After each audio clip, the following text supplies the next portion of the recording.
class realizing, oh no, here. But it had, you're done. I'm ready for it to be done. Well, we are coming to the end, and I'm sure you are working very, very hard in many of your classes as we come to wrap up the final thing. Let's go through this class then. What do we have left to do as we come to the end here? Obviously, we have today. So we're going to have today's lecture, which will really, I'll take the first few minutes and put closure to chapter 40. We were working with the uncertainty principle, but I wanted to just kind of review that real quick as we lead into the new material for today, but to really emphasize what de Broglie had to say, because that was the grand finale of the whole chapter. And so I'm going to start there. And so here's the game plan, is to finish up 40 and then jump over into 41, section 2. You might even want to write that down. I'll put it on the board here. But other than wrapping up 40, so I'll put 40, we're going to jump over to 41, section 2.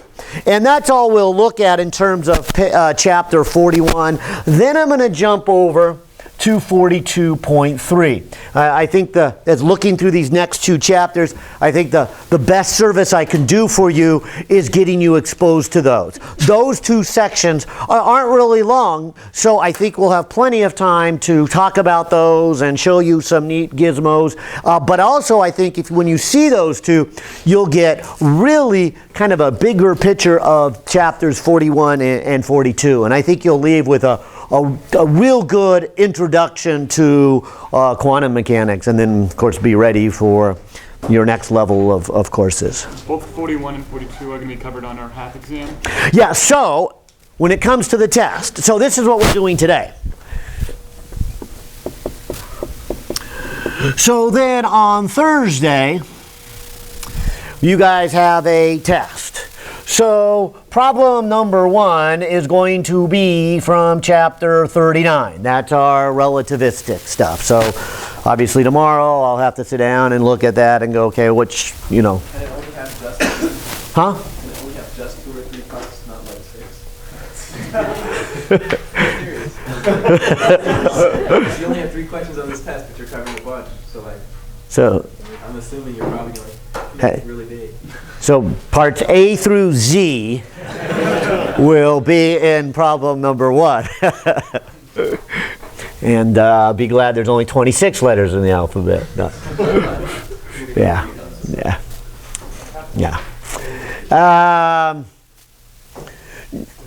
No, I'm not going to make it multiple parts, although there will be multiple steps in it. I mean, so. Number 2 then is going to be from our quantum mechanics, or introduction to quantum mechanics, is chapter 40 that we did last time.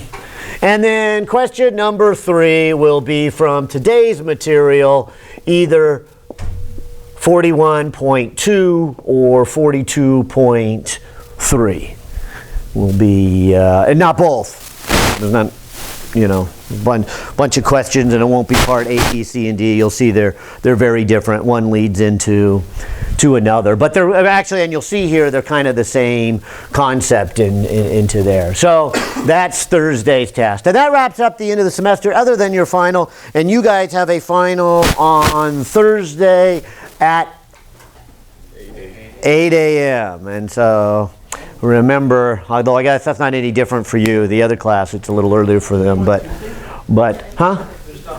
That's the other class. The other class is on Tuesday. You guys are Thursday. Yeah. And I don't know why they scheduled them in reverse order. I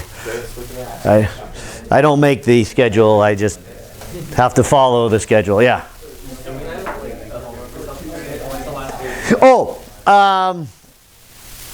Yeah, the homework, maybe I should have emphasized that. I don't know if I said it for this section or not. I thought I remember saying it to somebody. So 39 is the one you've been working on, and that's the last one you need to turn in for a grade, if you will.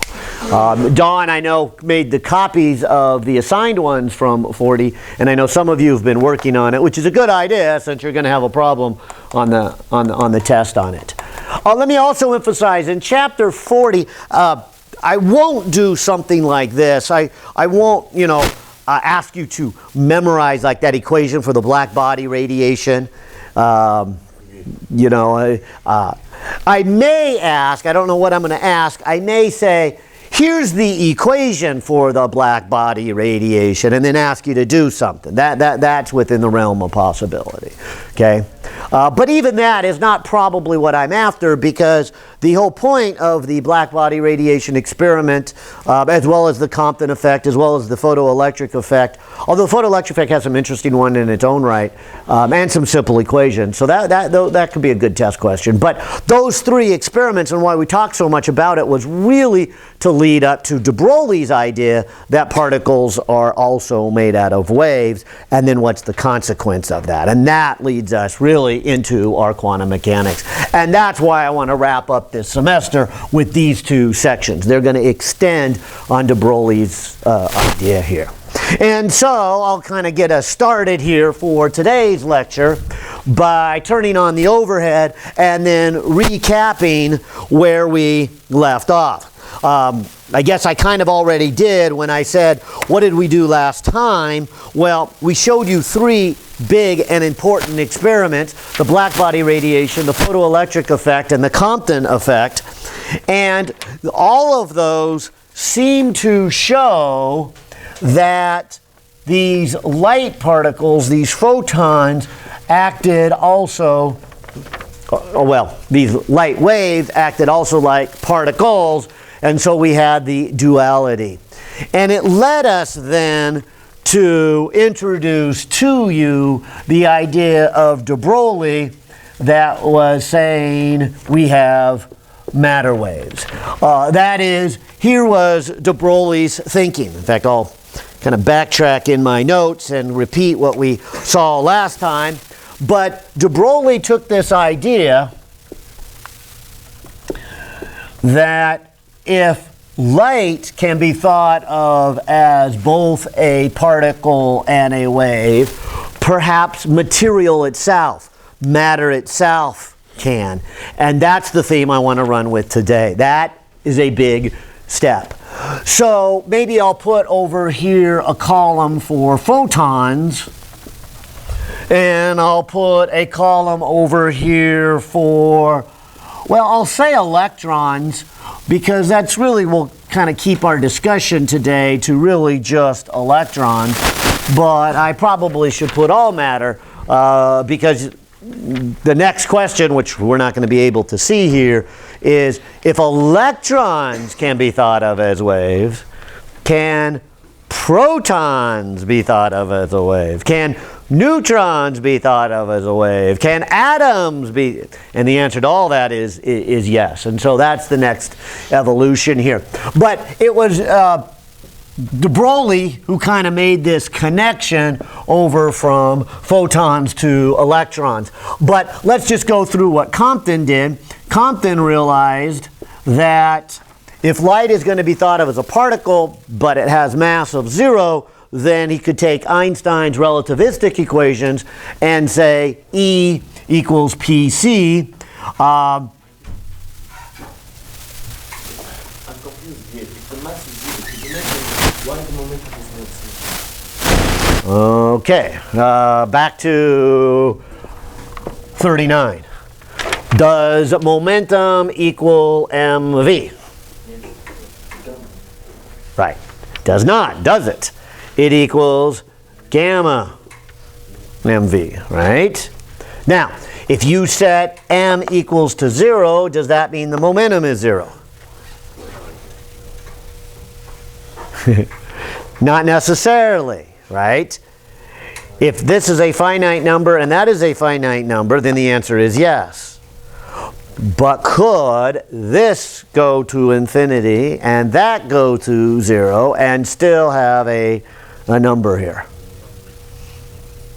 Could I have a function f of x where one term goes to 0, say sine of x,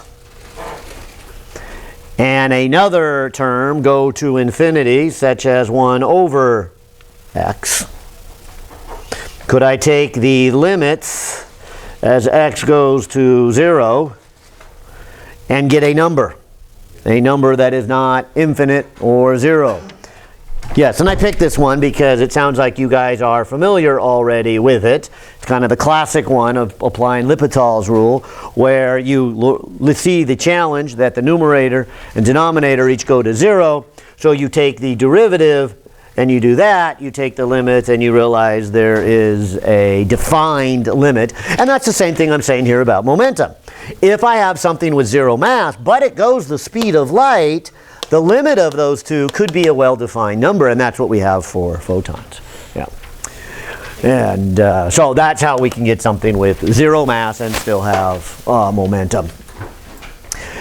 So back to our discussion here. So this came from Planck's hypothesis that the energy is quantized in units of HF. We get this PC. When you move the C to the other side, you get P. And so we came to the conclusion that this light particle had, and let me just put this here also. These would be the equations for our photons. You can calculate the energy of a photon with HF, and you could calculate its momentum by taking h and dividing it by lambda. It was de Broglie, and this is where we kind of finished off here, where he said maybe that same relationship that works for photons, because if you look carefully at that equation, this is the equation I said I really like because it had both momentum, which has kind of the particle aspect, and lambda, which has the wave aspect of it. It's buried in the same equation. And you don't see that in the energy equation, which you'll notice in just a second. That's kind of nice to point out.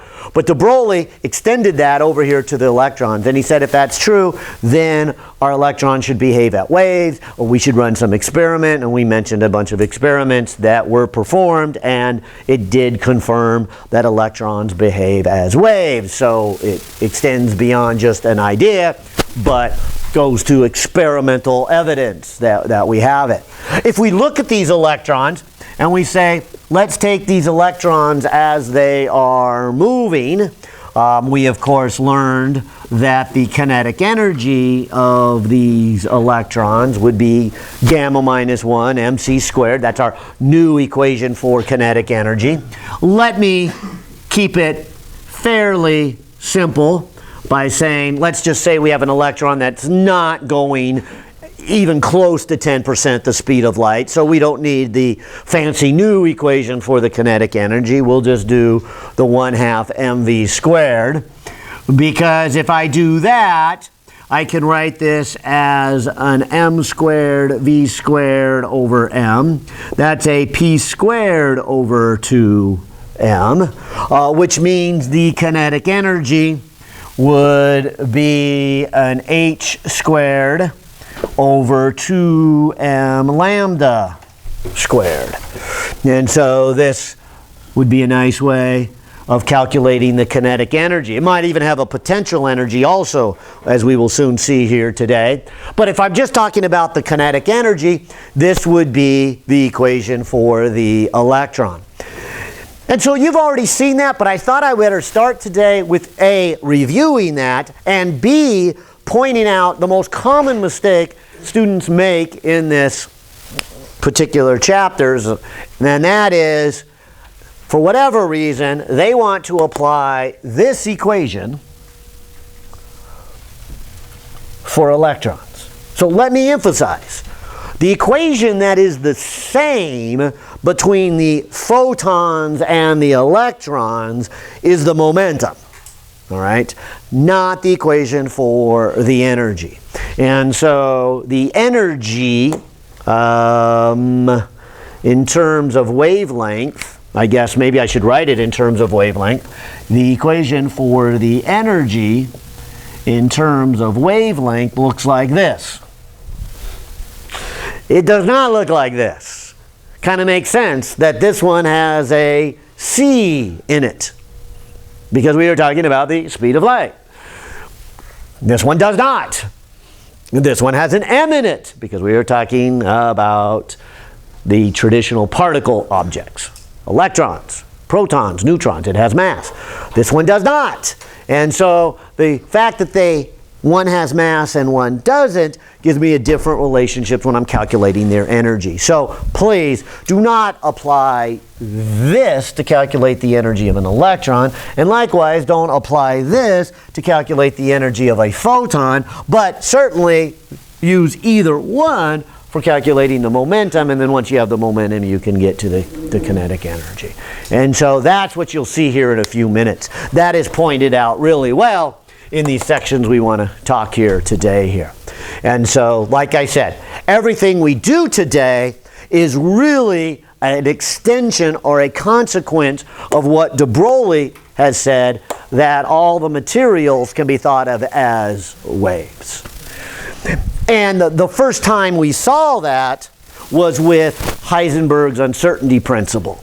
And so we were kind of rushed at the end of the lecture last time, but the end of this chapter 40, de Broglie makes this statement that particles can be thought of as waves, and it then shows up as the Heisenberg uncertainty principle in the first step. And like I said, maybe I'll put it here and put the same words on the board that we saw before, but yeah, I'll go right to the picture. Yeah. Is that the total energy, the K? Well, no, that's the kinetic energy. Total energy. Well, then we would have to add the potential energy to it. Which is? Well, if it is an electron away from everything else, then it's zero. It's nothing. And then that's all we're going to have, and that is its total energy. And that's really what we're about to do. We're not going to worry about the potential energy. If it is near another charge, it has electrical potential. I'll put your question on the board, but you're one of the half of the class who hasn't done Physics 122 yet. But potential energy, is Coulomb's constant times the charge of one, charge of the other, and the distance between them. You might recognize it very similar to what you saw in Physics 123 for gravitational potential energy, G mass 1 mass 2 over R. And so we would have to add the potential, which... But we just want to use that. But if we're just talking about the kinetic energy, which we will with the exception of the very end of today's lecture, really just talk about that. Yeah. But so we can get closer and closer to a better picture of an atom, we will add in potential at the very end today. Well, here's the... that's going to keep popping up. That's going to be annoying. Let's open it with something else here. Let's take a look at this picture. Here's a picture similar to at your book. This is the first consequence of de Broglie and thinking of materials as waves. And so again, if I can get nothing else across to you, I want to emphasize that quantum mechanics and this whole idea of quantizing the energy and everything we talk about today really is a consequence of our waves. And so it makes a good ending lecture because it's going to take us all the way back to the beginning of the semester where we talked about waves. We talked about the interference patterns that are created from them. And so the reason we talked about waves and the superpositioning of waves is so we can actually get to this particular point and understand our quantum mechanics. And so if you look carefully at this, your author is trying to say the following, that if the momentum is equal to h lambda and you have a well-defined wavelength, that means you only have one wavelength, and that means, like a sine function, when does it end? It never does. So something with a well-defined wavelength or a well-defined momentum or a well-defined velocity, you have no idea where it begins or where it ends. How big is this electron? You don't really know. On the other hand, if you have something that is made not just of one wave, but maybe it's two waves at the same time, what do you get? And that's why your author included this picture. I think this makes a good picture. He's only showing two waves at the moment. But he's saying if you take this wave, he puts one wave, and he puts the second wave right on top of it to start. And as you look forward, you will begin to see that they eventually begin to get out of phase. And at this point, the two waves cancel each other. Of course, then they come back into phase here. And so what we have then is, if something was made out of two waves, is we have something that looks more like this.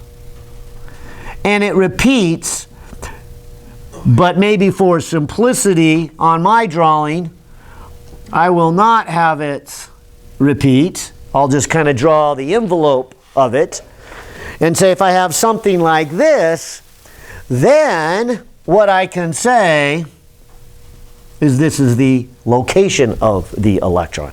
It starts here and ends here. But once I start saying where the electron is, a beginning and an end, then I have now lost a well-defined wavelength. I don't have a single wavelength. I have two wavelengths. And if I had two wavelengths, then what would I say about its momentum? It's difficult to define the momentum, right? There is an uncertainty and an uneasiness about its momentum. And that is exactly the point of the Heisenberg uncertainty principle. It's nothing magical about quantum mechanics, which is usually where students are introduced to the Heisenberg uncertainty principle for the first time. It is nothing more than a consequence of waves. Again, you can throw a bunch of waves in a bathtub and say, okay, where is the wave? And you'd probably say, well, it spreads out and it's in the entire bathroom. Okay. And then if you go to measure its wavelength, you'll see, well, its wavelength is almost well-defined. I would say a bathtub has a pretty good defined wavelength, but it eventually ends. And so it is not made out of one wave forever and ever and ever. And so you have a big size to it and a relatively small size to the wavelength. But the point here is, one of the first consequences, and we'll see a couple more here in just a minute, is that the Heisenberg uncertainty principle means that you take anything that you're going to treat as a wave, and there is a connection between its wavelength and its velocity, then there's going to be some part of the position that is unknown and some part of the momentum that is unknown. And when you try to narrow one or get a better measurement of one of them, you lose the known information of the other one.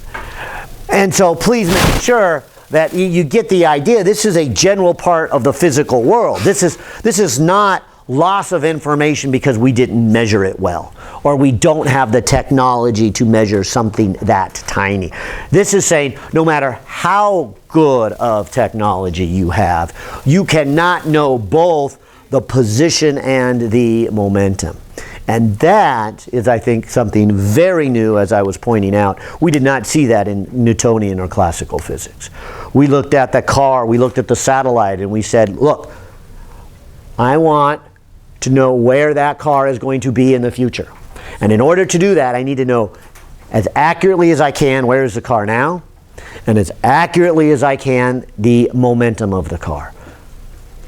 And we said with better technology, you can measure it better and better and better and better. And there was no limit to the accuracy of what you could measure it. And therefore, the future position of that car could be determined based on how accurate you made today's measurement. And you were only limited by today's technology. That goes away.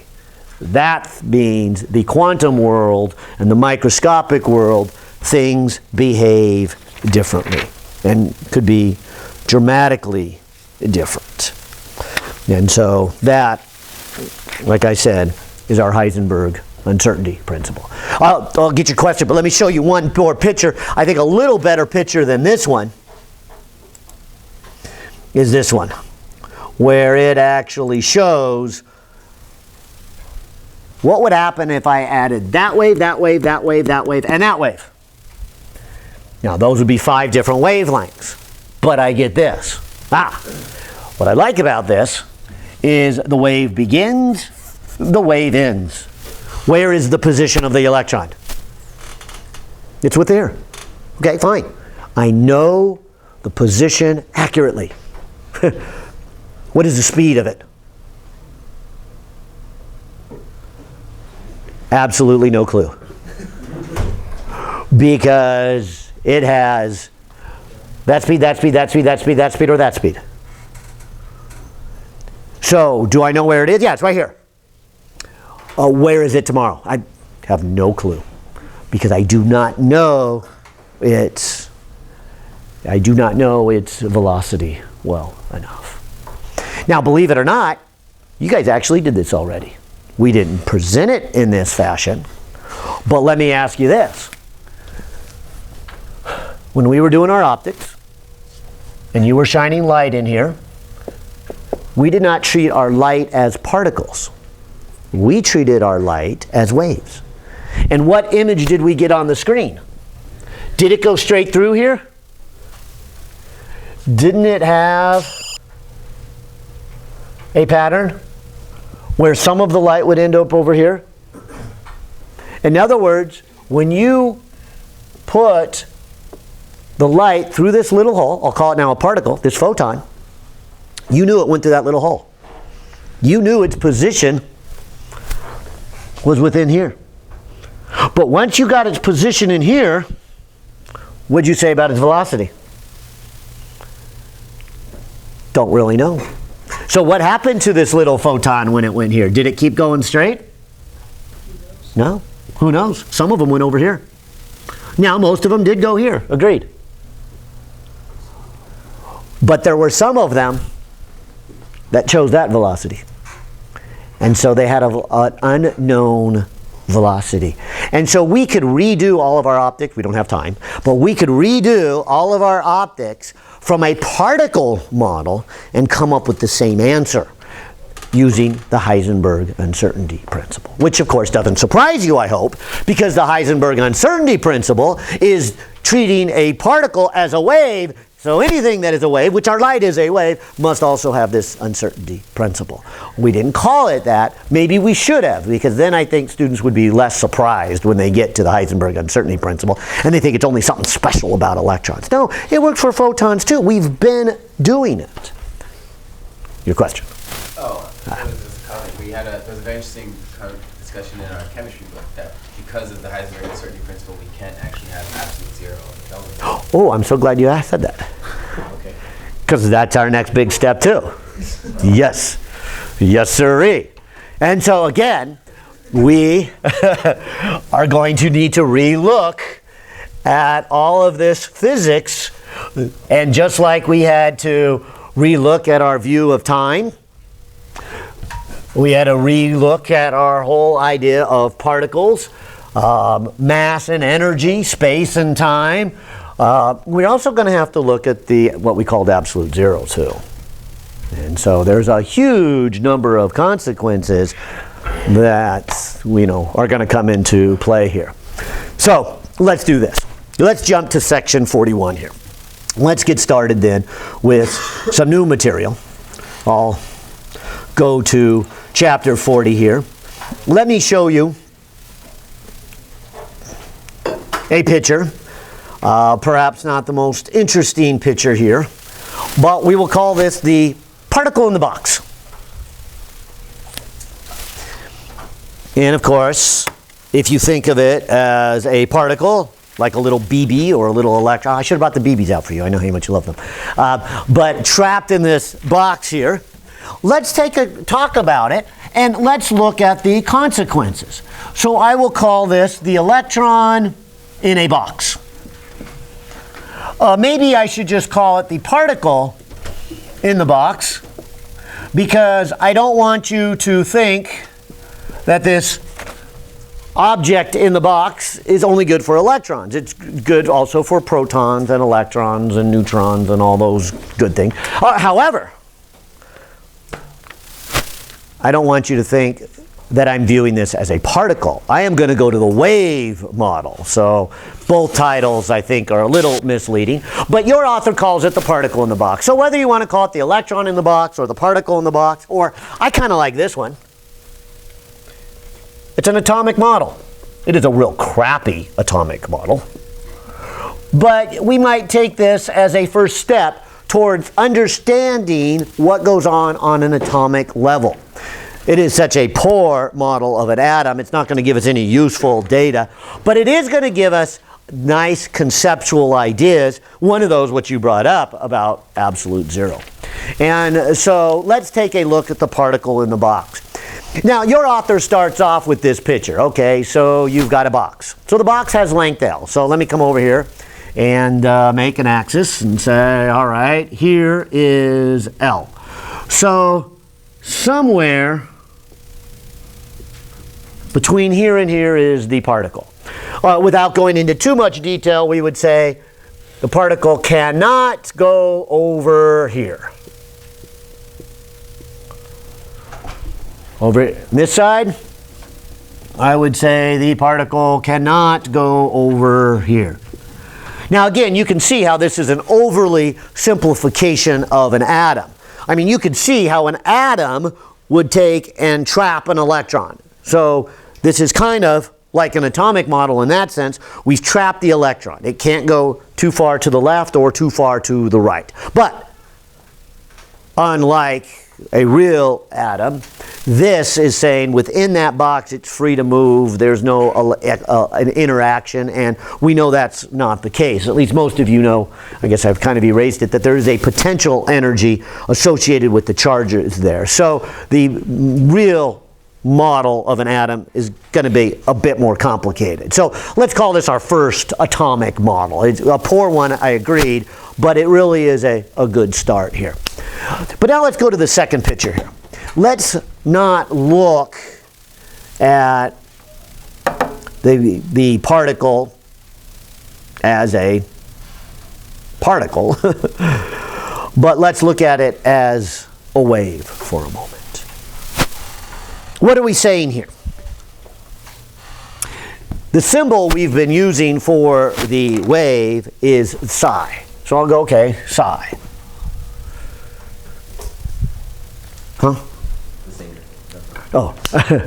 So if I take psi, I might ask myself, what kind of patterns could I have? What kind of waves could I have in here? Well, if it helps, it's the reason I brought this out again. This, again, hopefully takes us way back to the beginning of this course. But if I made some waves, what patterns could I have? And hopefully, by showing you again, you'll realize that the wave goes down to that end and reflects off. Comes to this end and reflects off. And so we're going to get a standing wave pattern in here. And the only pattern I can have are ones where the ends are nodes. So that means there's only certain sets I can have. And that's what this picture is trying to show. You can have what we will call psi 1, can look like this. You could also have this. You could also have that. And just like we did before, there's an infinite number here, but it's not a continuum of infinite numbers. Let me pause right there. This is what I want you to get at it today. Why do we have quantum mechanics? Why is it quantized? Right there. There's the piece of the puzzle we were missing in chapter 40. There's nothing magical about quantum mechanics. Quantization already occurred when we did our sound waves. Didn't we do like the violin, and didn't we pluck the string, and didn't we say there were certain frequencies that were possible on that violin? You remember that long discussion? I even said we're coming back to it to understand quantum mechanics. This is the reason for quantum mechanics. The reason for quantum mechanics is particles are waves. And remember I said earlier that everything I'm going to do here today is a consequence of that. If you take de Broglie's idea that matter is made up of waves, then you change the whole discussion about particles into waves, and waves are already quantized. We're already familiar with the quantization of waves. And so the patterns we can have can be that one, which on that diagram calls it psi 1. Another pattern we can have could look like this, which on that pattern we call psi 2. And another pattern can look like this, which is psi 3. And again, let me emphasize this, because if you can learn nothing else today, I think that's the most conceptual picture you can take with you. That quantum mechanics, as well as Heisenberg uncertainty principle, aren't these magical things that you get exposed to just because, hey, we got to a small world. They are a consequence of waves. And so, quantization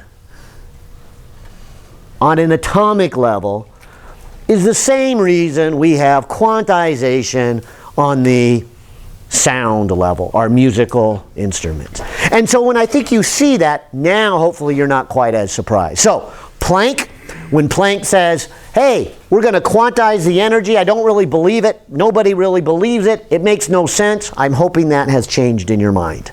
It now makes sense.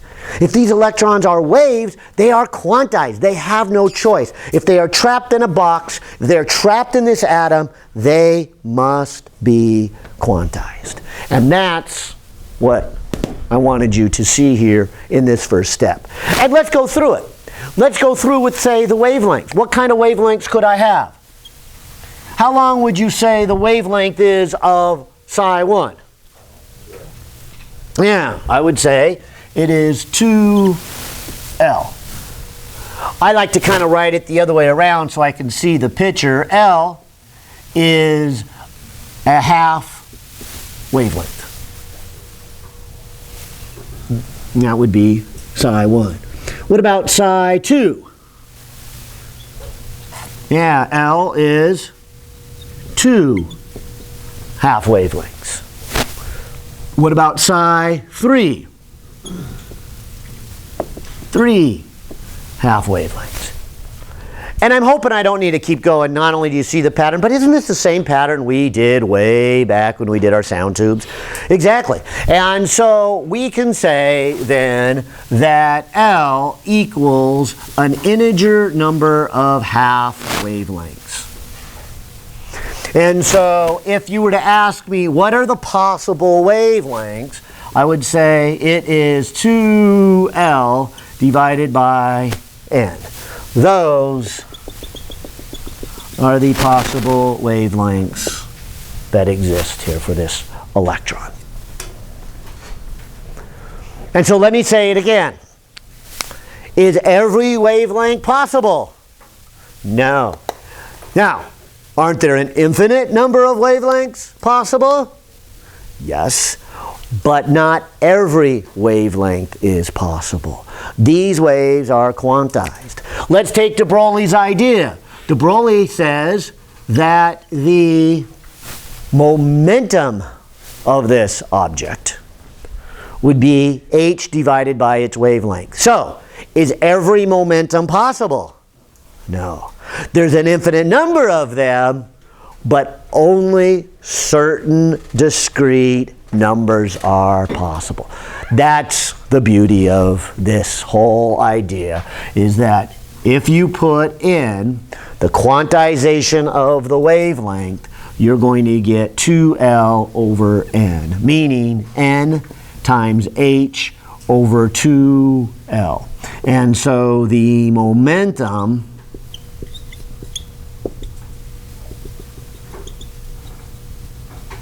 is quantized. I'll keep going. What about the kinetic energy of this electron in a box?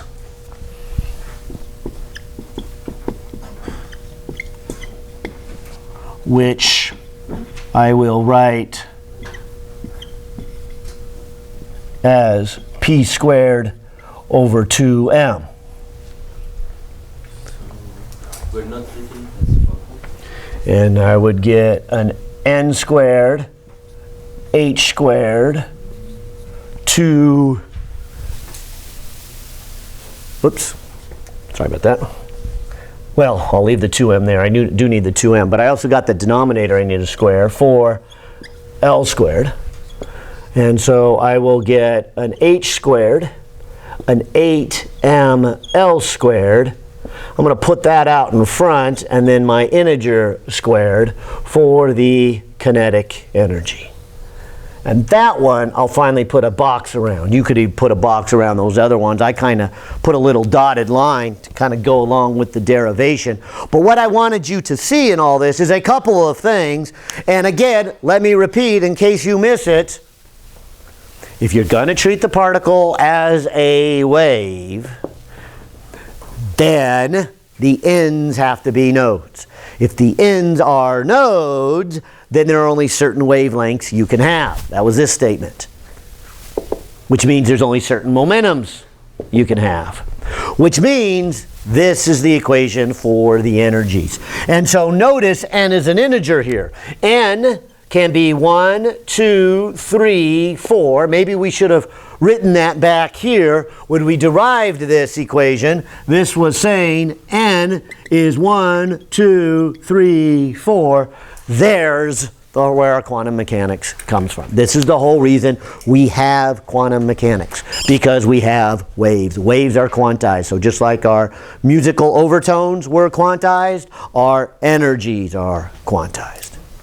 Question? That one works only for electrons, not for photons. Yes, now remember, this would only be true for electrons, because notice when I took this step, which this equation would have been useful for either one, Yeah. but when I did this, as soon as I did this, this is only true for something with mass. Yeah. Okay? So yes, definitely remember, do not use this for calculating the kinetic energy of a photon. Makes no sense. We would never even say what's the kinetic energy of a photon.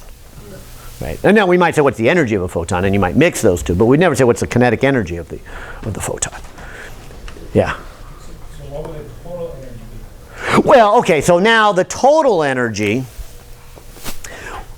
would be the kinetic plus the potential. All right. I've only included that part. And for our first discussion here, I'm going to say the potential is 0. But of course, you could begin to go into this question about potential energy, because you, at this point in your education, have learned two very important, well, more than two, but I'll talk about the two: gravitational potential energy and electrical potential energy. So if I included gravitational, I guess I would have to say how high is the electron. Assuming the electron doesn't change its height much in the box, we can just call that height 0, and that's what we're going to do. And assuming there's no other charges around, then there's also no electrical potential energy. And so, which again, that's one more reason why this is not a complete model of an atom. But it's a good start.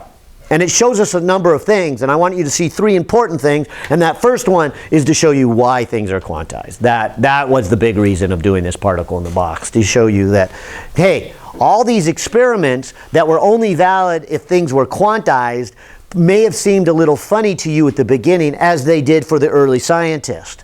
But once de Broglie comes up with this idea of treating them as waves, and you already know sound waves are quantized, then it's not a big surprise anymore. And so hopefully, as you go forward in your education, you won't be surprised with any of the quantum mechanics. You'll go, yeah, well, sound waves are quantized. Why shouldn't the electron be quantized also? Yeah.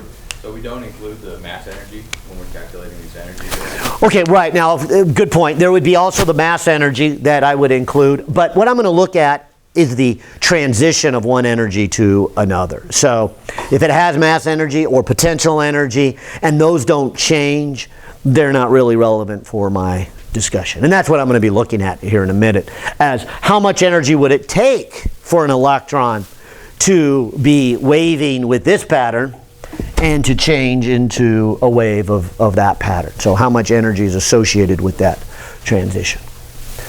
But before I even go that far, I just want you to see these three things. I already mentioned the first big one here is notice then that the energy is quantized. 2, look at the lowest energy.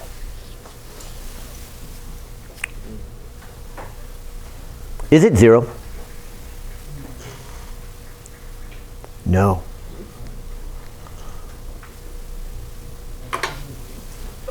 We do not have 0 energy anymore. The lowest energy would be n equal 1. Now you might say, well, what about n equals 0? Okay, if I put in n equal to 0, clearly I would get a 0 here for the energy, agreed. But I would also say back here, if I put in n equals to 0, I mean, what do I really have? Nothing, right? No wavelength, no electron. So, okay, so can n equals to 0 exist? Sure, would you have no electron? But what is the lowest energy that it can exist for an electron in the box? And I think that's a little bit of a surprise. That is something new. We often think that if we took something like a ball and we put this ball inside a cabinet, we put it in there and we think it's at rest. It's not moving. Not true. There is a lowest energy state. Now, something as big as a tennis ball would have a mass and a length so big and an h so small that when you set n equal to 1, its kinetic energy would not be 0. But it would be so incredibly small that you could leave that ball your entire lifetime and I don't think you would ever see it move. Probably the age of the universe, and it would never have moved. But electrons are smaller. Huh? Why would letting something wait longer mean? Like, you always say that. I don't get why. Why, if you wait the length of the universe, you would see it move? Why would that be any better? Well, distance is velocity times time. So if the velocity is really small, a longer time, I might actually see it move. But in this case, how come you use L as the length of the tennis ball? You have the length of the box? yeah, I'm sorry. I didn't mean to imply the length of the tennis ball. Yeah, this is the length of the box. So this is the length of the cabinet. This is the mass of the tennis ball. You put those numbers in here, and this is going to be a small number. But again, let me emphasize, here is an important consequence, that there is no longer a 0 point. There is a lowest energy. We often refer to this as the ground state energy. And it is moving. So, let's go back to our thermodynamics. What did we define as absolute 0? Yeah, we said, taking Kelvin's definition of absolute 0, that if temperature is connected to the motion of the atoms, then they should go slower, remember this argument, and slower, and slower, and they should eventually stop, and that's absolute 0. However, what are we learning about that argument now? They don't stop. They go slower, and slower, and slower, until they get to their lowest energy. So our new definition of absolute 0 is not that they come to a stop, but they come to their slowest speed possible. And of course, slowest speed possible depends on what is the mass that you are talking about and then what size of box is it in. have a tennis ball in a shoebox, it has more kinetic energy than a tennis ball that's sitting on the floor in this room. Oh, fair enough. Fair enough. It does have to do with the size of the box, right? Because if I make this box smaller, like that, then the lowest energy level is here. And that is a smaller wavelength than that one. All right. So if you have a really tiny box. Now let me ask you this. Seems funny, I know. But have you ever stopped and wondered why the proton doesn't just grab the electron and suck it in? Aren't they attracted and they just kind of come together? That had to do with kind of forces I didn't understand. Oh, you understand it now. You just asked it. What happened to that tennis ball? What happens to the electron as you try to make it smaller? It gained more kinetic energy and it pops out of the box. So the whole reason our atom is the size it is because of this balance between the proton pulling it in, making the box smaller, and as it pulls it in, the wavelength getting shorter, meaning the kinetic energy getting bigger, and then it can't grab it anymore. And that happens to occur at 10 to the minus 10th meters. It's a perfect size for our atoms. Is that where we get our strong and weak nuclear forces? Oh no, that's that's a whole different story. Yeah, whole ball. Not that we can't use a lot of these principles for that, because we certainly could, but this is something else altogether. Yeah. And so that's why I think a number of you had even asked me back in Physics 122, how come if this proton and the electron are pulled in, how come they don't pull it in? How come the atom doesn't get smaller and smaller and smaller and smaller? And there's the reason, a little overly simplified because this is not a complete atom yet, but it certainly shows that property in terms of the discussion about the atomic level. Well, like I said, there is really section, what is that, 41.2. Let's do some calculations for it. Let's do this. Let's say that we have a particle in a box. And like I said, this model is definitely overly simplified, although there are some really good pictures that I was beginning to show you last time. And here I think is a really nice one. Here is another corral. You had one at the beginning of this chapter, but here is a bunch of atoms, I forget which kind. They're put on a substrate. But what would happen if you dropped an electron between them? So the electron is then corralled in a box. Now this is more of a two-dimensional box than my one-dimensional model, but I think you can see that a wave pattern develops.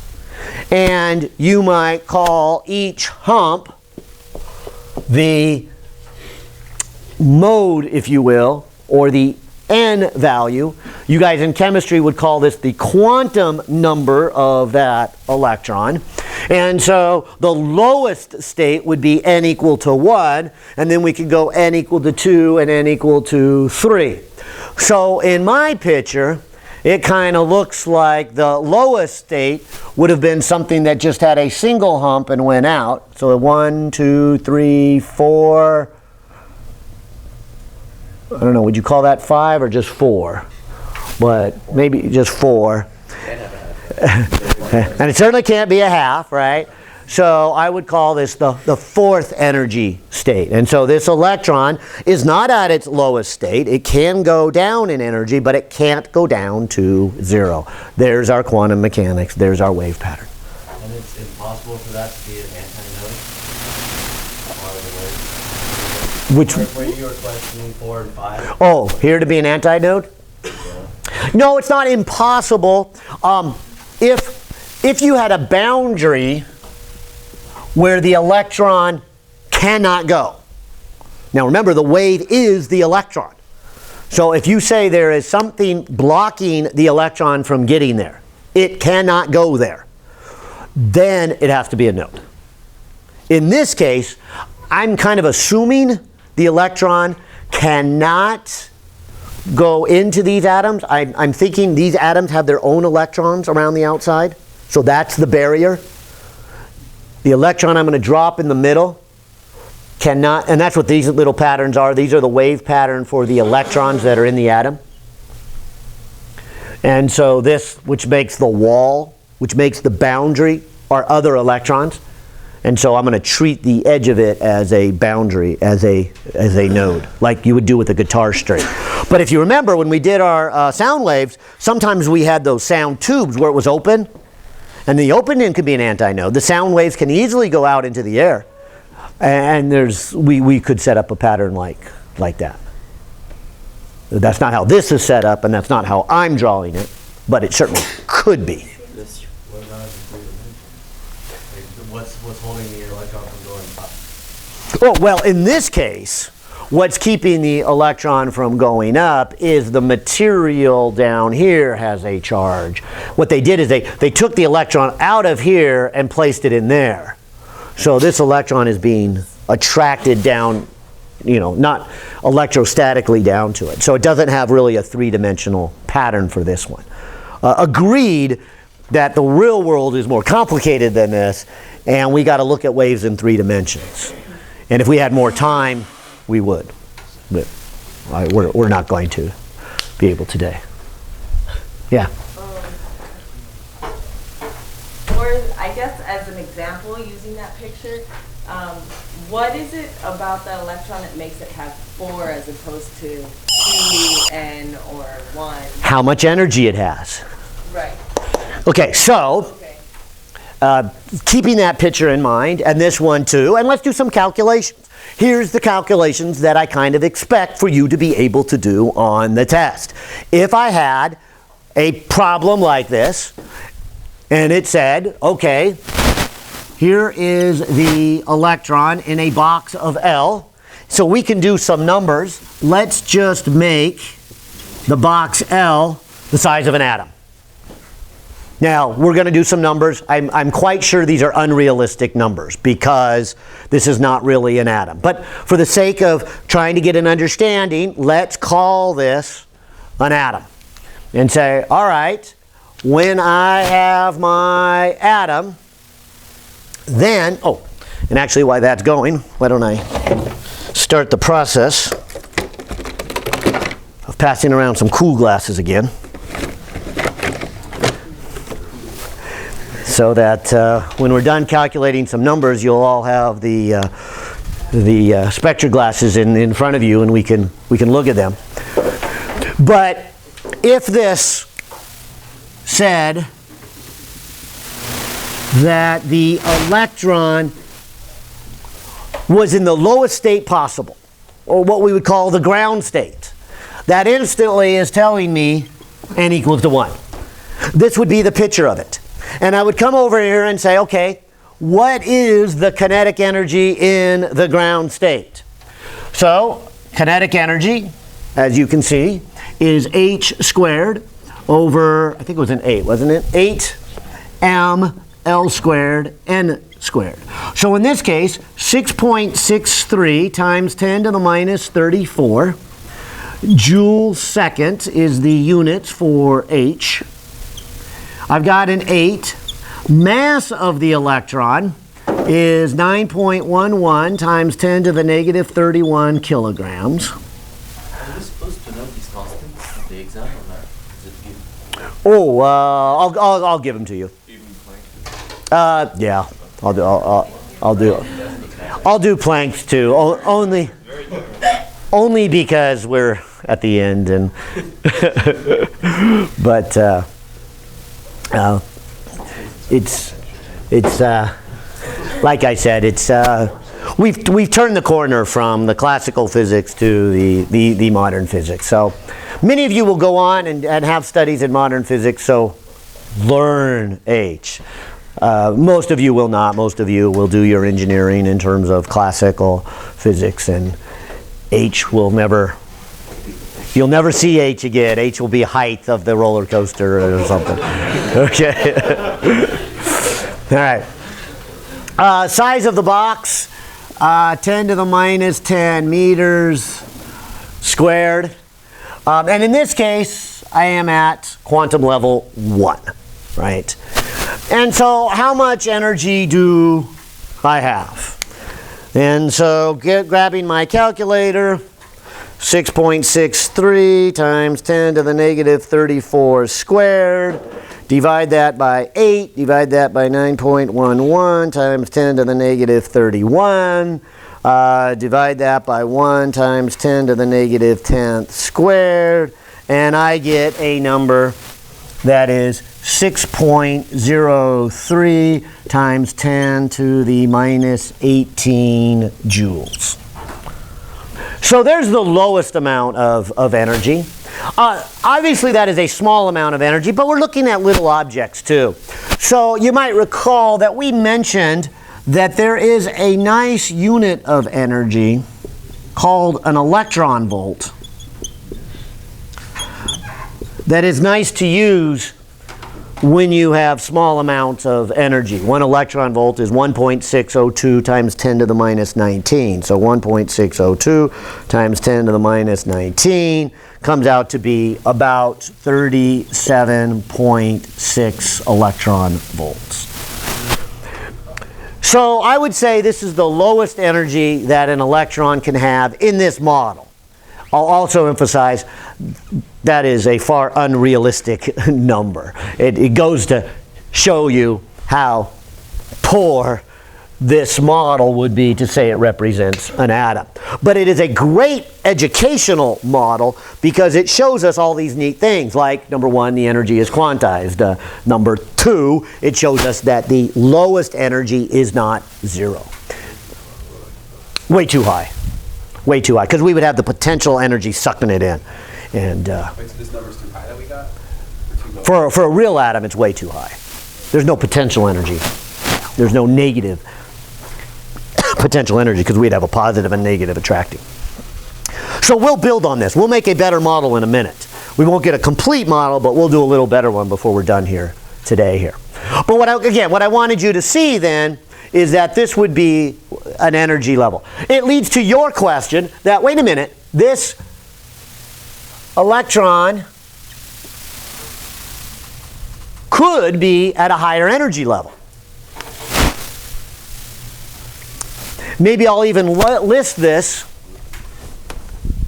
as energy level number 1, 37.6 electron volts. Energy level number 2 would look like this. We often draw it a little higher in our box. We don't really mean physically higher, but what we mean is this would be more energy, right? How much more energy? What is this saying? Yeah, this would be n equal to 2. This would be 4 times as much. So, and maybe for your education I should put 4, actually maybe I will put 2 squared times 37.6 electron volts. And so 37.6 times 4 is 150.4 electron volts. The third energy level would be 3 squared times that ground state of 37.6. So that would be 9.37.6. This would be 338.4 electron volts. And I'll just do one more, n equal to 4, since that's kind of what this picture is showing. It's up there, which was your question started, is how can it get there? Well, it can get there by giving it this much energy. That's my point here. So n equal to 4 would be 4 squared times 37.6 electron volts. which is 16 times 37.6, coming out to be 601.6 electron volts. And so if I gave it the right amount of energy, I could get it up to that, which I think is part of your question. We'll go on. Looks like you have more of a question. I just wondered, does that mean that it would stay in that state or whatever? Would that change? I mean, I imagine it might, or... Your questions are just such perfect timing today. All right. Yeah, let's go with that. And but let me start with getting it into that state. So I would say this, that probably what would happen if this was an atom, it wants to be here. It wants to be at the lowest state. So let's say it starts there. You were asking, how could it get to this? Well, I will draw state 3 and state 4. So for it to go from here to here, and be careful with this picture. I'm not saying it physically has to go up here, but what it has to do is it has to get more energy. We have to supply it with energy. I will start with how much more energy. What would it take to go from n equal 1 to n equal 4? Right. If I take the energy at state 4 and I subtract the energy at state 1, that is the increase in energy. So any mechanism that would give it that energy, not less, not more, it's got to be exactly that energy, it would then transition. We would say the atom gets excited. It has extra energy beyond its ground state. And so in this case, we're looking at 106.6, and what was energy 1? Oh, 37.6. And so 564 electron volts if I were to add energy to this electron. However I want. And there's a lot of ways I can add energy to it. But that's what I would have to do to get it to this state. It would be no different that if I had water in a bathtub and the water just kind of had a long wavelength. Could you change it to shorter wavelengths? Sure. What would you need to do though? Add energy, right? You'd come up to the surface, you would slap on it, you would add energy, and you would get a new pattern to that wave. And so adding energy, and in this case adding 564 electron volts would give it enough energy to get there. In a realistic pattern, I'm going to get energy to this probably by just shooting another electron and hitting it. And that's essentially what we do here for the lights. We take our gas, we plug them into electricity, and we let the light go, or the electrons go racing across. They hit the atom, they give it the energy they need to get to a higher, or what we call an excited energy level. Yeah? So what happens if you add more energy? What happens if you add 566 electron volts of energy to it? Oh, now, if it's 500 and what?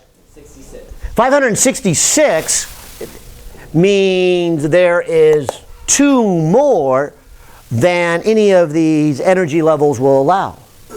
I can't. I cannot give it that much energy. The energy is quantized. It wouldn't take like that portion that it needs to jump? Oh yeah, no, okay, now those are 2 different questions. Let's say this then. Let's say this is the atom right here. To go from n equaling 1 to n equaling 4, as we just calculated, it would need this much energy.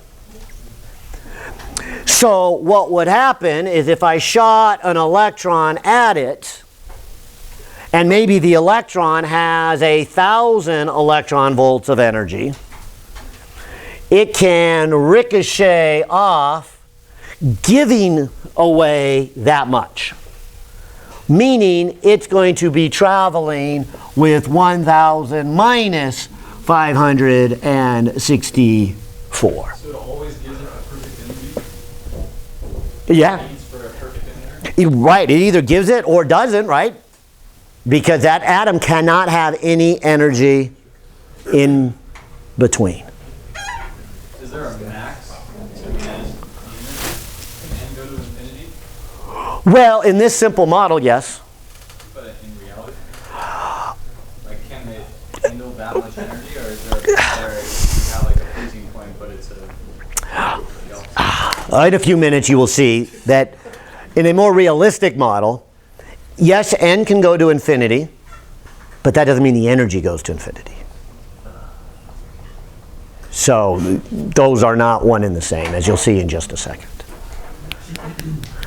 I should finish this calculation. What is it? 400 and what? 30? Is that 36? And so what will happen is the electron will go racing off with 436 electron volts, giving it just the amount to go from 1 up to 4. It may have only given it whatever it needs to go from 3, or from 1 up to 3.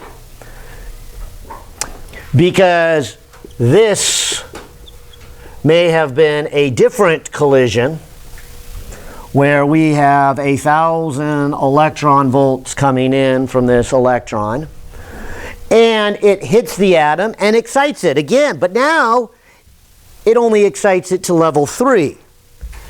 Let's see, what is level 3? 338.4 minus the ground state, 37.6.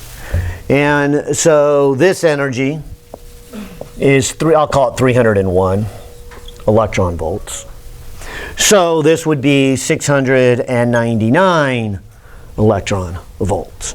And so this one got excited from level 1 up to level 3, whereas that one went to level 4. The next level might be too high. It's 940? Yeah, for E5? 940? Okay, so that's not too high. Anybody do E6? 36 times 37.6.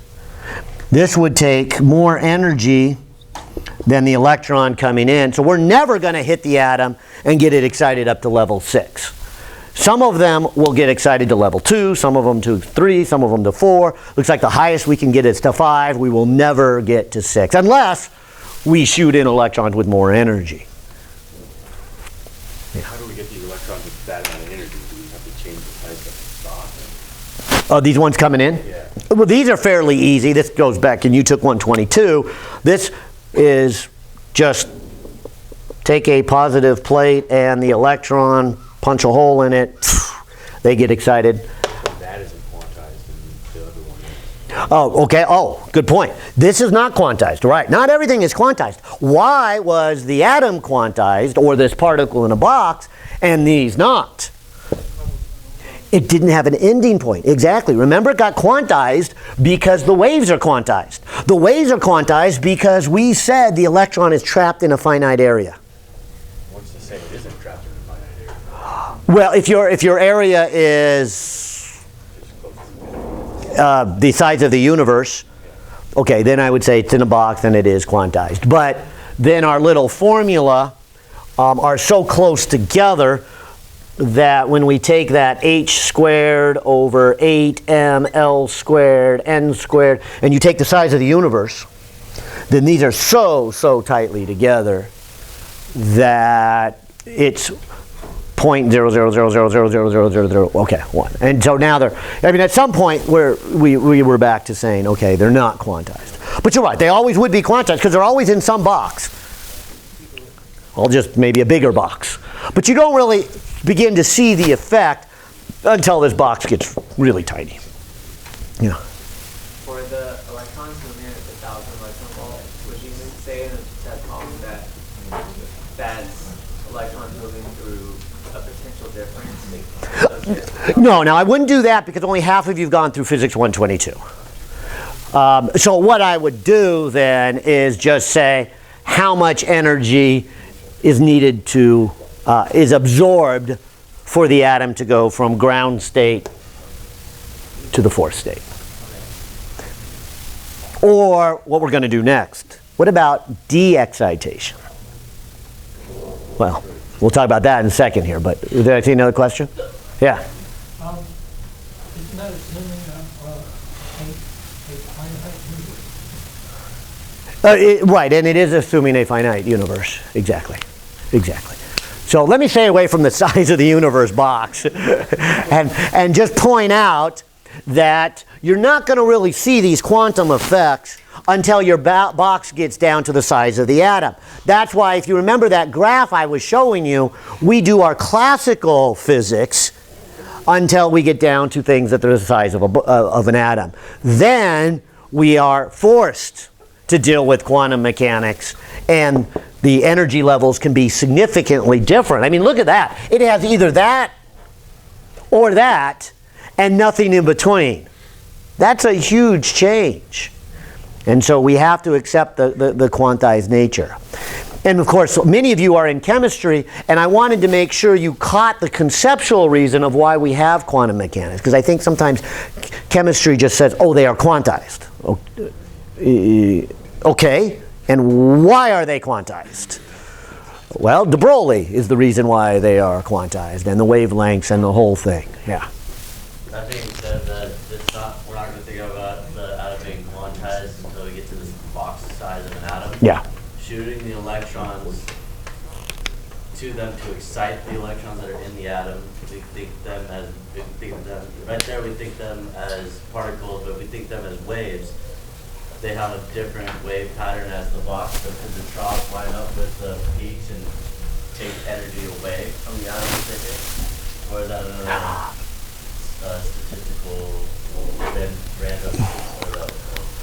No, they could. They could. And so I think what you're going, great question, which is actually your question, is what about the next step in this? Once we now got the atom excited, so we moved it from here to here, what's going to happen next? Well, it doesn't like to stay at this state. This is like a rock up on the hill. It would prefer to lose that energy. It would prefer to come back down to here. And where does this energy go? How does the atom get rid of this energy? And this is the grand finale of this section. This is why we did the lab last week. This is how the light is given off. Nature, fortunately, has a mechanism that does it for us. That what's going to happen, if I kind of draw a picture here, is you will have a nucleus. Now, I admit that my model of the atom is pretty poor right now, but it's going to get better in the few minutes we'll have left here. But if I called this n equal 1, then I have another orbital, n equal 2. You guys have been discussing the first 4, or asked me about the 4. I was only going to go 3 because it's kind of complicated as we get more and more here. But we have given it enough energy that it has jumped from being in this orbital to being in this orbital. And here's what's going to happen. It's getting pulled in by its nucleus. It will get pulled in, but as it gets pulled in, it gets going faster. It gets going faster, it comes back out. Goes back in, goes back out, comes back in, goes back out. As it does this, it's an electric field. It is changing an electric field. What is a changing electric field? Light, exactly, right? It's an electromagnetic wave. And so what happens, to answer your question, is as this electron tries to go from level 4 back down to, say, level 3 or level 2 or level 1, it gives off a photon. This is the light that is given off. And so drawing a picture in terms of energies here, you will see then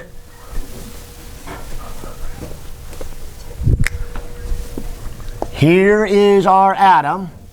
Here is level 4. What will happen is it will actually descend from level 4 down to level 3. And what you asked earlier then, where does the energy go?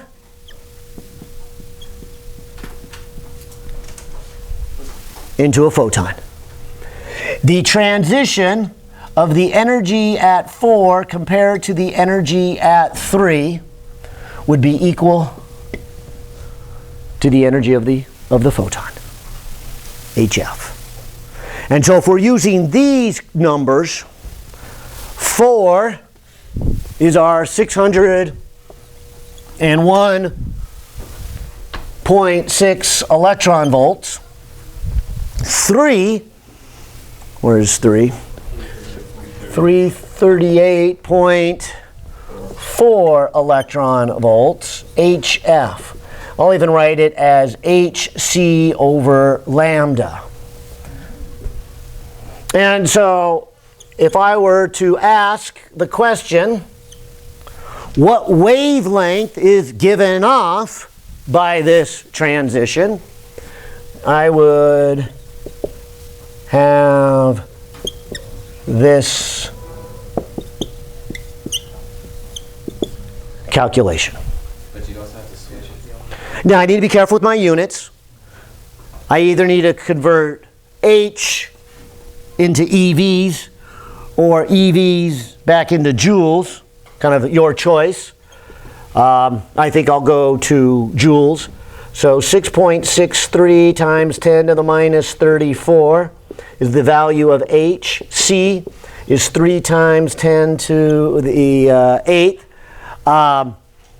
What is 60.2. Now that's electron volts.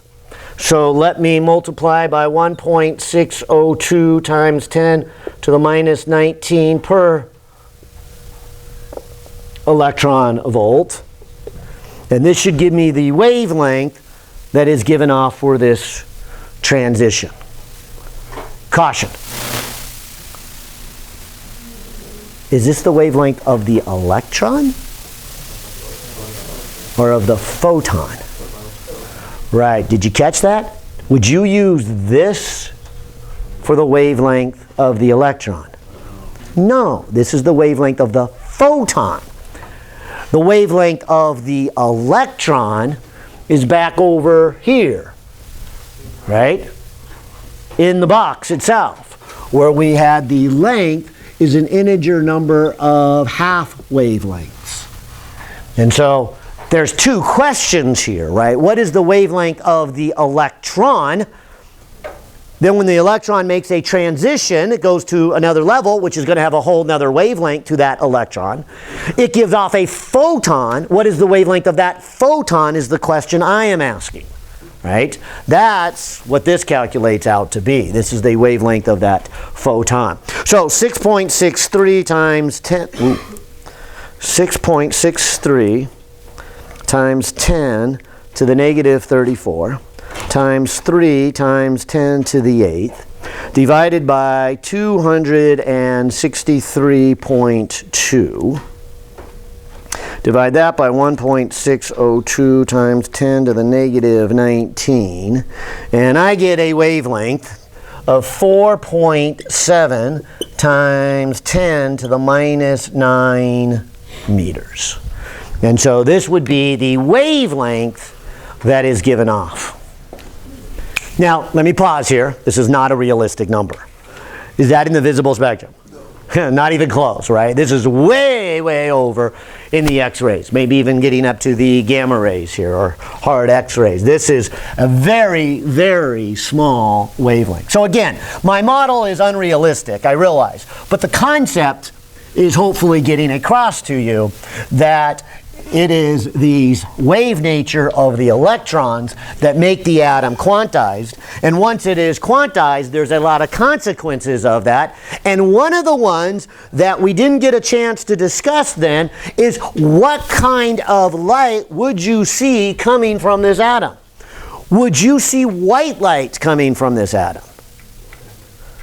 No. You are not going to see every color coming from this atom, are you? What are you going to see? Yeah, in this case, we've got one frequency, but are we done? See, what else could happen here? Right, maybe this picture will help, that if I put energy level number 1, energy level number 2, energy level number 3, and energy level number 4, we have just talked about the transition from 3 to 4. So from 3 to 4, we are going to have a photon, and that photon is going to have a wavelength that, like I said, is unrealistically small, but there's my model. Is that the only thing that can happen? No. What else could happen? Okay, so I'll draw an arrowhead where we can go 4 to 2 or 4 to 1. What else could happen? Yeah, once it went from 4 to 3, then that could go from 3 to 2 or 3 to 1. And then what else could happen? 2 to 1. So it looks like I could have 1, 2, 3, 4, 5, 6 different photons. 6 different wavelengths of photons, I guess I should say. And so I would not see a single color. I would see 6, but I wouldn't see all. Is the superposition of all those waves what you see, or do you see each wave individually? You see each individually. Got your cool glasses? And so, if we start with the one you've looked the most at, helium, you probably remember this from class, or from lab and class. Oh, I should grab the lights over here. Yeah. Pull it. You got to pull the cord my way, and then it releases. Yeah.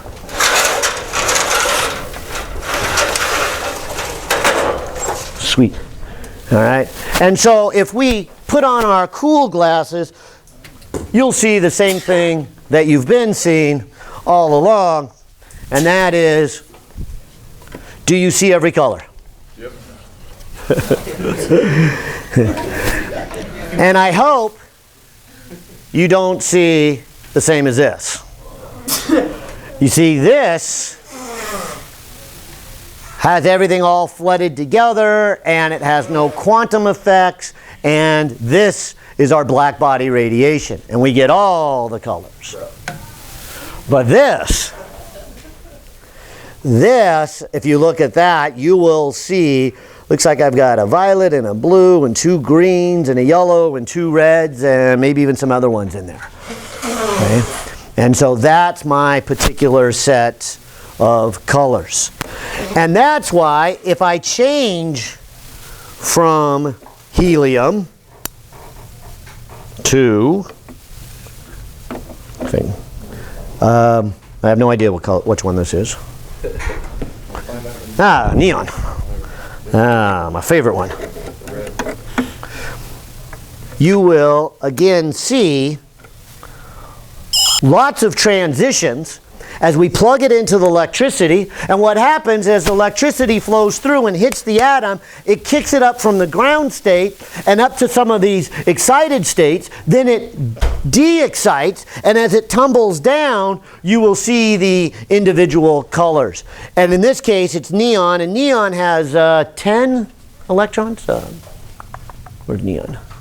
10, yeah. And so it's got 10 electrons. So a lot's going on here than just our very simple model.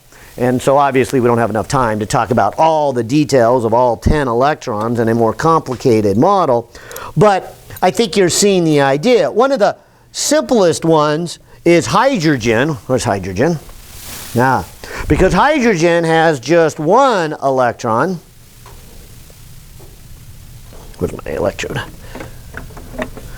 And this one electron can only do a few interactions. And I think there's only 4 in the visible range. Can you see 4? Yeah, hopefully you see a violet, kind of a turquoise, and a red. And then in my case, a lot of fingerprint smudges or blur, yeah. You want the helium back? Yeah. Okay. Yes, sir. And the helium has, what, 2 electrons. And I think with our spectroscope, we saw like 7 colors. And so there's a lot more interactions going on. 1, 2, 3, 4, 5, 6, 7. And so you can pick out the different ones. And I hope you're getting the idea. You add more energy to the atom, will it jump up to higher energy levels and emit more Yeah. different photons? Yes, but remember, most of these transitions are not in the visible. So that doesn't mean you're going to see more. Yeah, but it will emit more, definitely. You're just not going to see them, exactly. Which brings us then into our last half hour. Let's improve this model. This was a pretty good model, but its numbers really were bad. And it's a good educational model, and it's why we call it the particle in the box. But we can improve on it. And I'm sure your education will take you to places where you'll even improve upon this model. But that's why I'm going to have us jump all the way over to 42.3 and say, let's take a better look at an atom. Let's do this.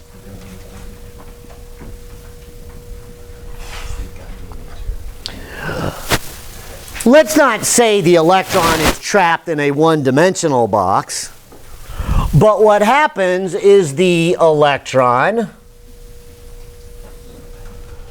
is a wave that circles around the atom. This is a good next step. And so if I were to draw you a picture or show you a picture, oh, I should have shown you these. These are cool corrals too. We got some squares and some hexagon and a triangle. But if we go to chapter 42 here and kind of look at this picture, you will hopefully see the same quantization. This is gonna drive you crazy.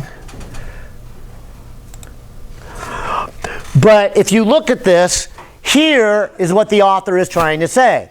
If you take this electron and you make it orbit around the nucleus, it should be a wave. And what should happen when it gets back to itself?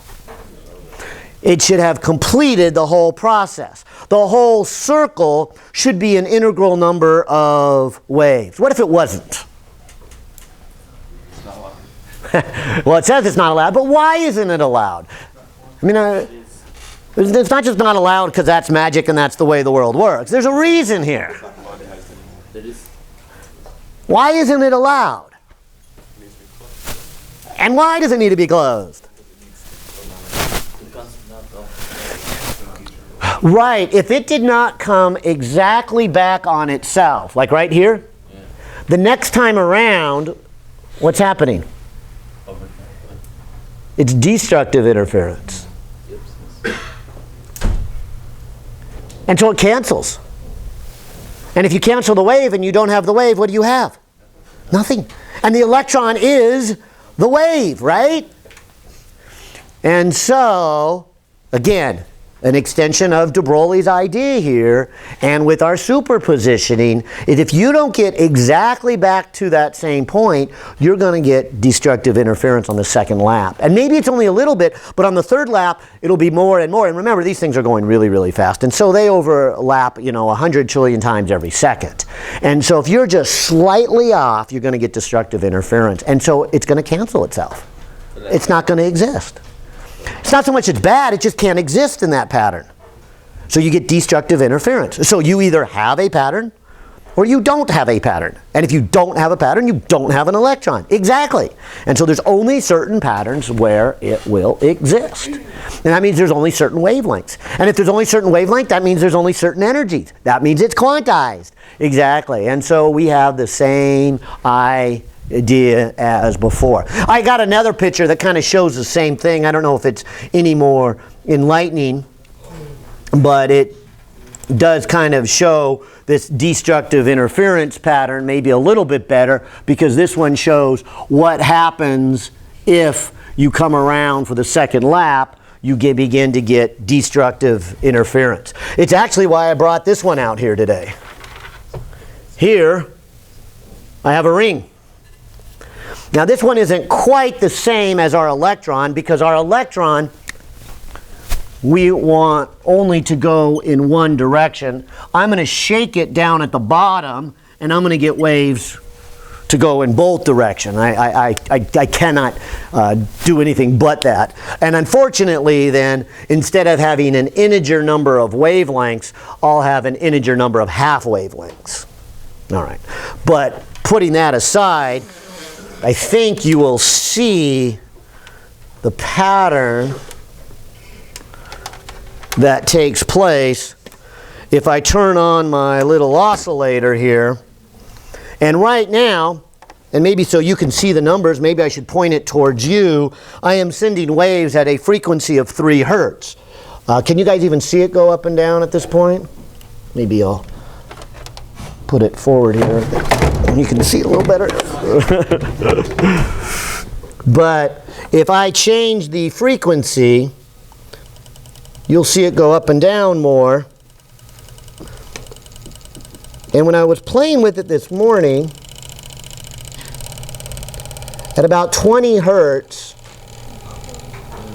you can really see the constructive interference pattern of the waves, right?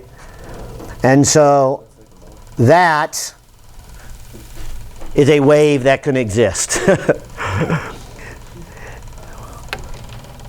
20 hertz. 19, 18, 17 can't exist. It makes waves that go back and interfere with itself. But 20 is one pattern that can exist. Now, it's not the only pattern. If you look, that as a 1, 2, 3 humps.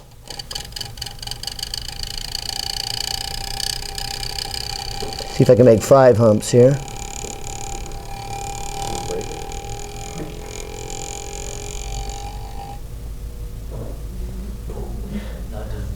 See? And actually, this is a good point. Do you see a wave pattern? No. Destructive interference. I am sending a frequency of 63.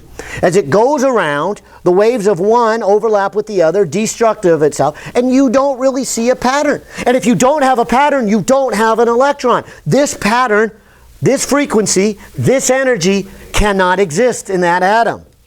But there are patterns that do, right? There. And so 1, 2, 3, 4, 5 is the pattern. And that one can exist. So a frequency of 73 can. And in the interest of time, I better move on and show you the calculations here.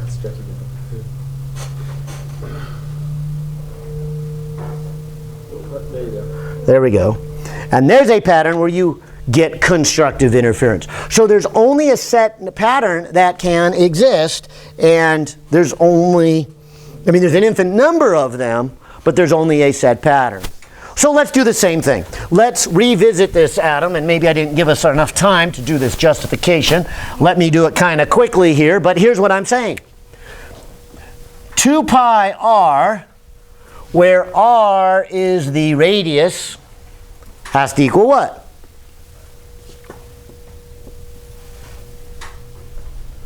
An integer number of wavelengths. So this is like the particle in the box, but a little better. This is the wave on the circumference of a circle. Momentum is still h over lambda.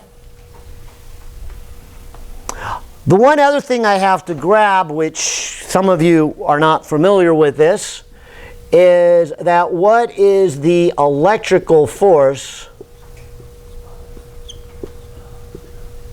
between two charges? It's called Coulomb's law, and for the half of you who haven't gone through 122 yet, let me help you rest a little easier. I wouldn't expect you to have to derive this, but you are familiar with Newton's gravitational law. And so there is an interaction between our two charges, our nucleus here and our electron there. These are the charges. This is what we called Coulomb's constant, K sub E, and R is the radius. If I then set that equal to mv squared over r, there is our mechanics from chapter, I guess that's chapter 6, circular motion. But watch this. I can solve this equation for r. I'll write it as Coulomb's constant. I'm going to go ahead and say this is a hydrogen, because hydrogen has one proton, which has charge E, and one electron, which has charge E.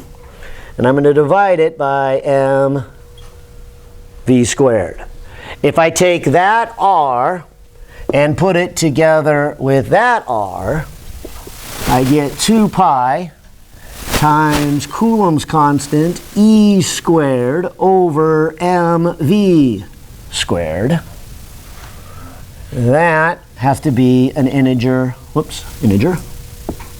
number of wavelengths. Let me change this equation to momentum by multiplying the top by m, and that means the bottom would have an m squared and a v squared. Let me also use this de Broglie idea that the wavelength is h over p. The p's cancel off, and you'll get 2 pi Coulomb's constant E squared m over nh equals p. I'm going to put a little dotted line, just like I did for the easier case, the particle in the box. What do we see here? 1, we see it is quantized because of the wavelength issue. 2, we see that the momentum is quantized, and we see that there is a lowest energy it can have, and then it can have integer numbers of that. If we say the kinetic energy is 1/2 p squared over m, we can then put that into here and get a 2m, we can get a 4, we can get a pi squared, we can get Coulomb's constant squared, we can get charge to the 4th, we can get mass squared, we can get h squared and n squared. And so that would be the kinetic energy What? of this electron. If the proton isn't moving. If the proton isn't moving, right. Or so relative to it. If The electron's not moving close to the speed of light. and not moving close to the speed of light. Good point. Good point. Because we did the easy case, right? The 1/2 mv squared. Right. Right. Now, in the interest of time, and because I don't think it's fair to ask half of you to do this calculation, because you're not familiar with Coulomb's constant or the charges, you will next fall when we work on this together. But I'm hoping you see this much, that what I would have is a number divided by n squared for the energy of this electron. And maybe I should put just kinetic energy for a moment. Fair enough? And in the interest of saving a little bit of time, I will say this comes out to be 13.6 electron volts. I won't even get my calculator out. And I know the answer. It's a very famous answer here. But that would be the energy of an atom. Now, this is just its kinetic energy. So, again, we need to go back to chapter 13 on our gravitational potential energies. You may or may not remember, but when we did gravity, we said the total energy was kinetic plus potential. And it's been a while, I'm sure, so I'm going to tell you in the short time we have, it comes out to be negative of the kinetic energy. And so I think that's what you're pointing to, Lester. The total energy then is negative 13.6 electron volts N squared. And so if I was looking at a chart to plot the energy versus quantum number,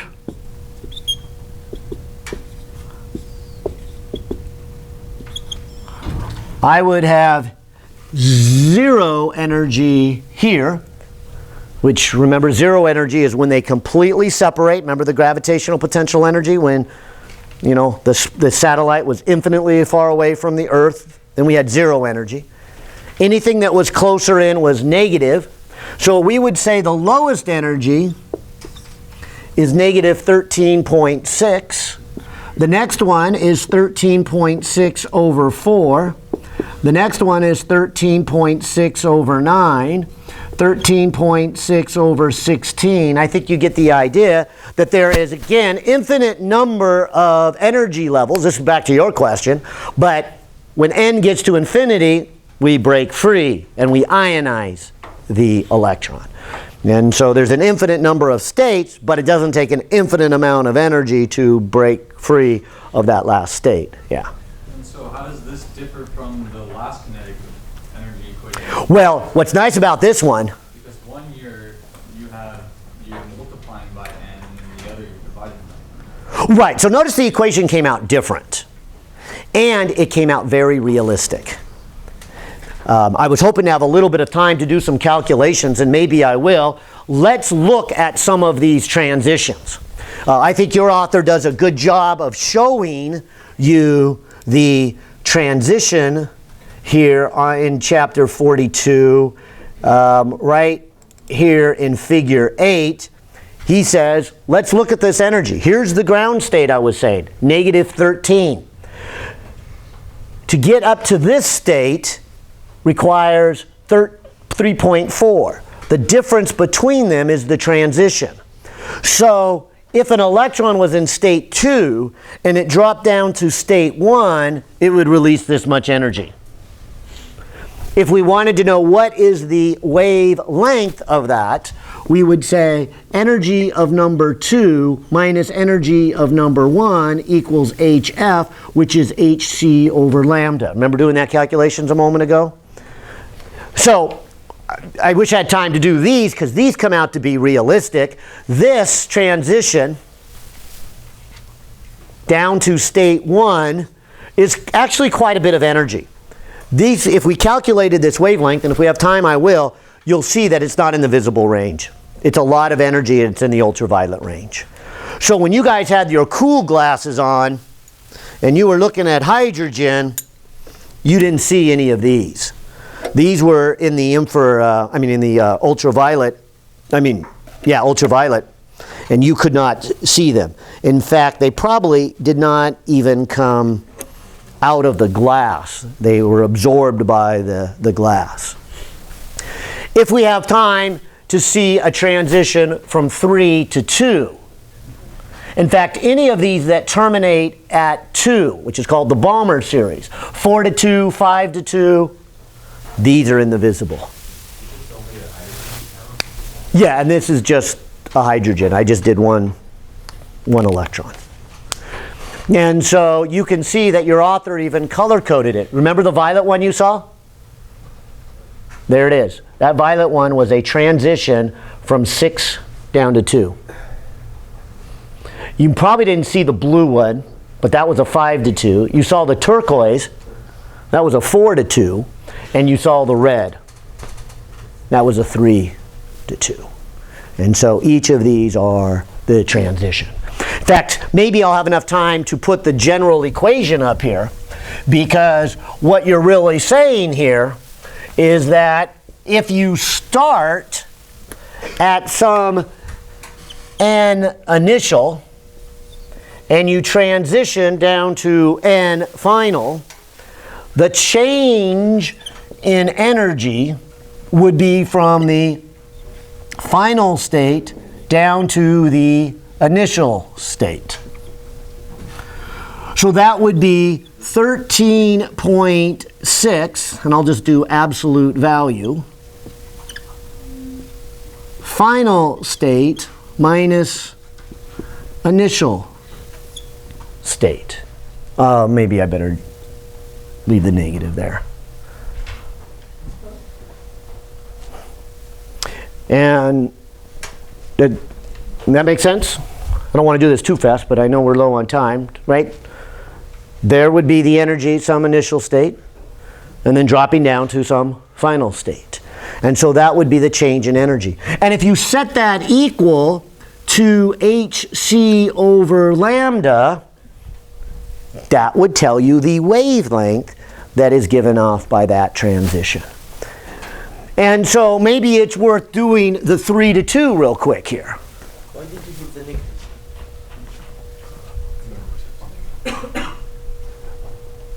Oh, maybe I shouldn't have left the negative. I want to do absolute value, whether it, but if I do final, which is 2 squared, and initial, which is 3 squared, which I guess I don't need the negative there, and I put that as 13.6, that would be the energy transition from one state down to another. And then this would be 6.63 times 10 to the negative 34. This would be 3 times 10 to the 8th. And then this would be the wavelength in meters. If I watch my units here, since I gave it to you in electron volts, let me make sure I convert it back to joules. So on this side of the equation, I'm going to go 1 divided by 4 minus 1 divided by 9. That's this first one. Times 13.6. So that's 1.88 electron volts. Times 1.602 times 10 to the negative 19. This is the energy of the transition. That creates a photon. So if I divide that by 6.63 times 10 to the negative 34 and divide that by 3 times 10 to the 8th, that should be the reciprocal of the wavelength. And so I get a wavelength, after all this calculation, of 657 nanometers. Red. In case you forgot from our optics that this is at the end of the visible spectrum. And so the 3 to 2 transition should give me red. And so every time a transition occurs from the 3 to the 2, it gives off red, and that was one of the colors you saw. I think you can do the other ones, because if you can, I want to show you one last thing as we close up shop here. It's really kind of neat to see this. I'll switch over to the video that's still on. Good. And say, let's look at our waves here. And it's kind of nice to see the wave action. And again, hopefully drive home my beginning point of why do we have quantum mechanics? We have quantum mechanics because of the wave nature. It is not something special about the microscopic. It is something special about the wave nature. We have quantization with sound waves. We also have quantization with material waves. And so I'm going to use this little disc and shake it and make sound waves. A pattern will develop. But the waves going out have to be an integer number of wavelengths. You can see that quite well and hear it quite well with this little device. If I kind of look at it and put some sand on it. Can you see the sand? Oh, good. It's not bugs, it's sand. All right? But hopefully the sand is evenly distributed on here. Let me change values. But if I were to get just the right pattern, then I should get a wave pattern. If I don't get the right frequency, they will just interfere with itself and the sand will stay there. But once I get the right pattern, wouldn't I get hills and valleys, crests and troughs? And what happens to the sand? Yeah, it falls into the nodes where the plates aren't moving. And so this becomes a nice visual picture that when I do get just the right frequency, which right now I'm at 1379, the waves are shaking, but they are destructive interference. I don't get any hills and valleys. If I get just the right frequency, see if I can find one, it'll get loud, and you'll see the pattern begin to form.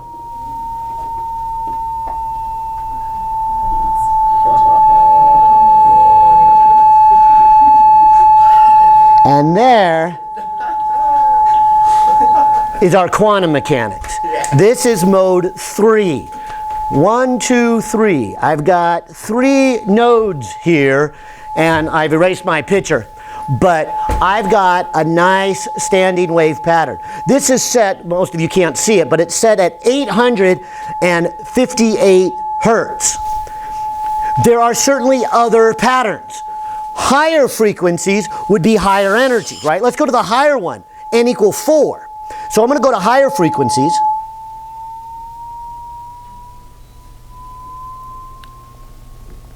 And pretty much now the disc is doing nothing, right? You can't hear it vibrate. There's no pattern. But as I get closer, it'll both get louder and a new pattern will form. And the sand will rearrange itself into the nodes.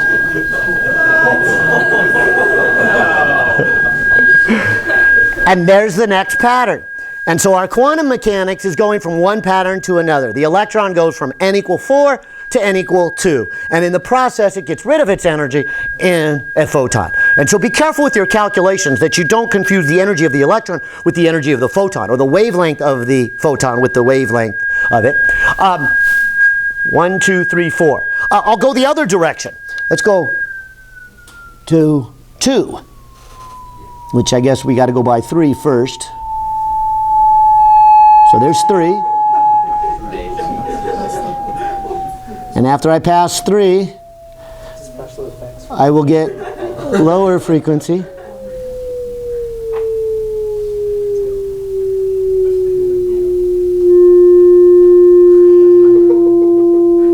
There we go. So there's the pattern we would see for 2.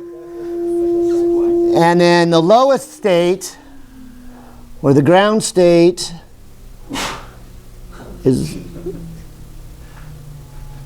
would be One guy got messed up. right about there. And I'm running out of sand, so maybe I'll redo it. But hopefully you see the pattern, all that. So, oh good. And we're even done 2 minutes early here. So remember, test on Thursday, final exam on Thursday for You guys too.